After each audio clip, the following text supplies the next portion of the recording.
দিনৰ ভাত খাজ যেনেকৈ খাব পাৰি, কিন্তু ৰাতিৰ ভাত খাজ অকণমান জুতি হ'লে খাই ভাল লাগে নহয় জানো। সেয়েহে মানুহজনে ক্ৰছ মাছ আনিছিলে, ভাবিলোঁ কিহৰ লগত বনাম। তেওঁ ক'লে বইল খাম, সেয়েহে এতিয়া বইল খাবৰ কাৰণে প্ৰিপেৰেশ্যন কৰি আছোঁ। ব'লকচোন বনামগৈ। মাছৰ তেলে মাছ ভজা বুলি যে কয়, সেইটোকে কৰিছোঁ। প্ৰথমতে মাছখিনি অকণমান সুদা কেৰাহীখনত অকণমান ফ্ৰাই কৰি ল'লোঁ। তাতে বিলাহী, পিঁয়াজ, আদা, নহৰু আৰু লগতে সৰিয়হ অলপ খুন্দি লৈছিলোঁ, সেইখিনিও মিক্স কৰি দিম। আৰু ইয়াতে সৰু সৰুকৈ মই মাত্ৰ এটা আলু কাটি দিছোঁ। ধুনীয়াকৈ সকলোখিনি মিক্স কৰি নিমখ অকণমান দি দিম। ইয়াত মই বেলেগ একো ব্যৱহাৰ নকৰোঁ, খালি নহৰুটো অকণমান সৰহকৈ দিব। আৰু এতিয়া এইখিনি অকণমান পানী এৰালৈকে ঢাকি থৈ দিম।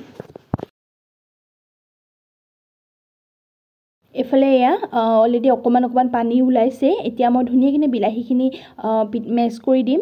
বস্তুখিনি সিজিব লাগিব, যিহেতুকে বিলাহীটো মই তেনেকৈয়ে ভাজি দিছিলোঁ, কোনো মিক্সিত মাৰি দিয়া নাছিলোঁ। সেইকাৰণে বিলাহীখিনি অকণমান মেছ কৰি দিম, লগতে আলু দুপিচমান ভাঙি দিছোঁ। আৰু ইয়াত এতিয়া এড কৰি দিম মই পানী। আৰু পানীখিনি এড কৰাৰ পিছত কমেও মই 30 মিনিটমান এইখিনি সিজিব দিম, যাতে বস্তুটো ধুনীয়াকৈ সিজি যায়। আৰু তাৰপাছত মই ধুনীয়াকৈ ভাঙি দিম গোটেই বস্তুখিনি।